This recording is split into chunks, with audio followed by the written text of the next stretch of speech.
Почитувани, добар ден. Ги следите вестите на Канал 8. Заврши акцијата за дератизација на канализацијската мрежа во Кочани и во населените места во општината. Активноста се реализираше во соработка со Центарот за јавно здравје, а таа е дел од годишната програма за уништување на глодарите и инсектите. Локалната самоуправа на Кочани успешно ја спроведе планираната акција за дератизација на канализацијската мрежа во градот и во дел од населените места за оваа година. За оваа намена беа потрошени околу 240 кг кумарински препарат за труење на глодарите. Стручни екипи од Центарот за јавно здравје со подршка на технички персонал од комуналното предпријатие Водовод ги поставуваа кумаринските мамци во канализацијските шахти во Кочани, како и во селата Мојанци, Горни и Долни Подлог, Грдовци, Тркање, Прибачево и Оризари. Дел од мамците беа распоредени и на градската депонија, каде беше регистрирана појава на глодари и други штетници кои се преносители на заразни болести.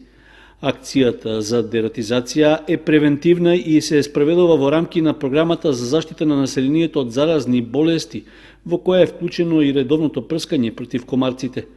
Со оваа акција се третира околу 330 шахти во населените места. За набавка на препаратот од општинскиот буџет се издвоени 155.000 денари.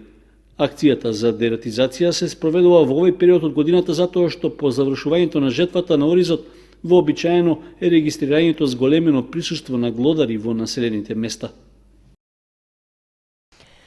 Бактериолошка загаденост на водата за пиење е утврдена во 2 села во Виничко кои имаат локални водоводи. По анализата што ја направил Центарот за јавно здравје во Кочани, побарано е општина Виница да го извести локалното население дека водата не треба да се користи за пиење, готвење или за лична хигиена. Последните испитувања на исправноста на водата од јавните извори и водоводи во селата во општина Виница во 2 случаја покажале зголемена бактериолошка загаденост, поради што таа не смее да се користи за пиење и за други потреби во домакинствата. Тестираните примероци вода што ги направиле стручни екипи од Центарот за јавно здравје од Кочани потврдиле присуство на ентеропатогени бактерии ентерококи, псеудомонас аерогиноза и ешерихија коли во локалниот водовод во селото Крушево.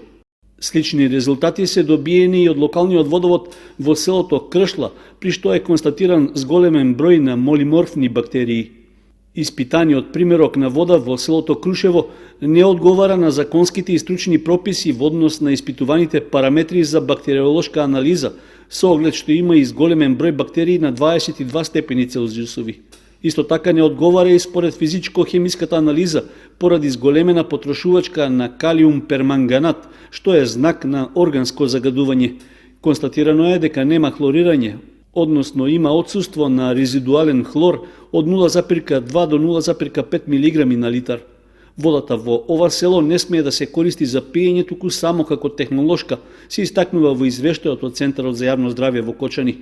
Во препораките што ги даваат од Центарот до надлежните во локалната самоуправа на Виница, нагласено е дека за жителите на селото Крушево треба да се обезбеди цистерна со исправна вода за пиење, за лична хигиена и за подготвување храна, се додека не се добие исправен резултат од новите анализи. За жителите на селото Кршла исто така се препорачува водата да ја користат како технолошка, а во исклучителни случаи пред употреба да ја превриваат.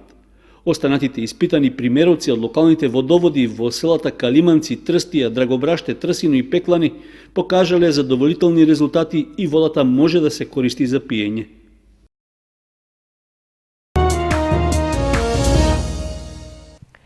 Пензионерите од Кочани ќе реализираат уште неколку активности до крајот на годината. Меѓу планираните е и средбата, односно приемот на најдобрите спортисти кои освоја награди на републичките пензионерски спортски игри. Со вчерашниот концерт на пензионерите не завршуваат активностите на Сдруженијето на пензионери Кочани. Тие понатаму продолжуваат со своите активности и ќе организираат уште неколку средби до крајот на годината. Една од тие е и приемот на спортистите пензионери кои освоја награди и постигнаа значајни резултати на републичките спортски игри. Ние, бидејќи секој пат на спортските републички игри наши спортисти зимат видно место во Македонија, По традиција исто одржуваме и прием на спортистите, дека вие ќе бидете поканети, за тоа треба ќе се публицира, ќе се направи прием со тоа што ќе обележиме, они ќе дојдат со медаљите и ќе се видат кои се тие. Ја некам сега да ги споменувам и тоа што меѓу 20 и 25 така ќе биде тај настап. Друго, што ние до крај на годината имаме одредени средби што ќе организираме по повод нашто завршување на оваа година на сите активности. Сдруженијето на пензионери Кочани инаку важи за едно од најактивните во Македонија со постигнати највисоки резултати од областа на спортот и со најголем број активности од областа на културата, како и едукации во областа на здравството и заштита на здравјето на пензионерите.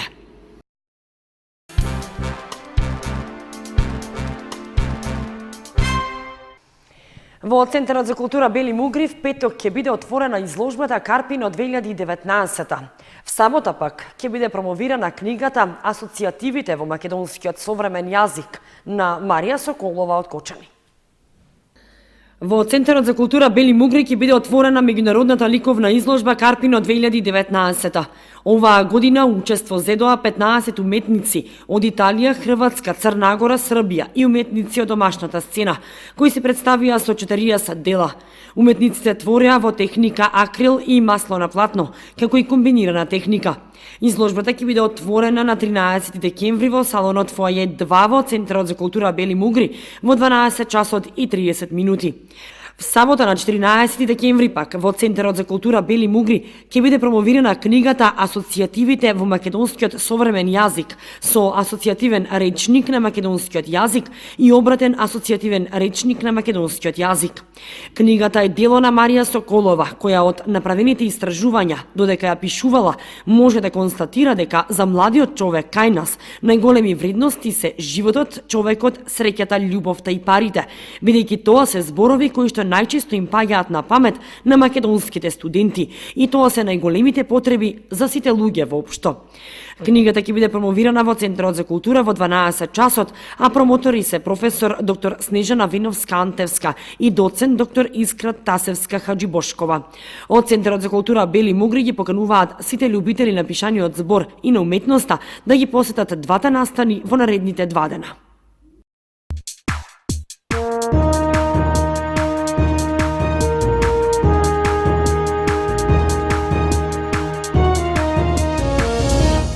Следува информацијата од спортот. Кочанскиот борач и поранешен член на Спартак Столе Евтимов е вклучен во подготовките на македонската репрезентација, што се реализираат во соседна Бугарија. Евтимов во друштво со останатите репрезентативци ќе имаат висински подготовки и тренинзи на отворено и во сала. Уште едно признание за талентот и успехот на кочанскиот борач Столе Евтимов дојде од македонската репрезентација.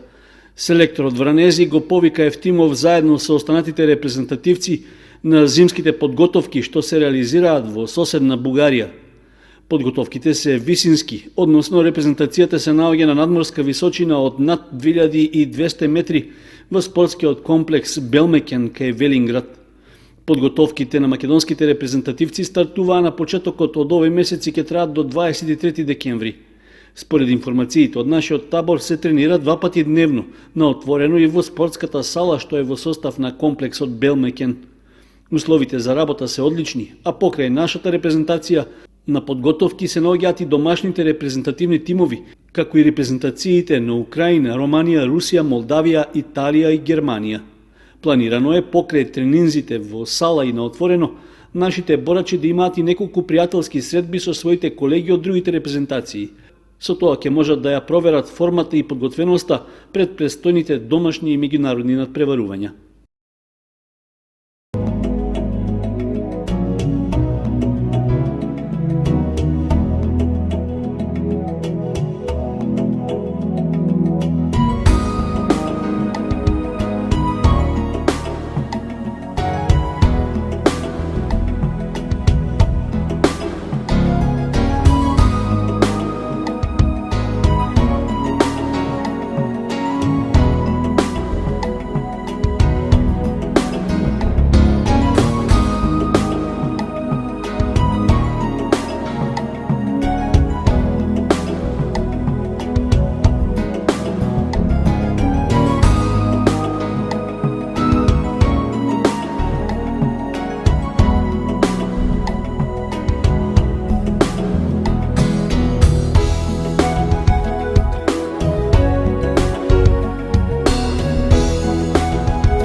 Почитувани со временската прогноза ги завршуваме и овие вести на Канал 8. Останете и понатаму со нашата програма. Довидување.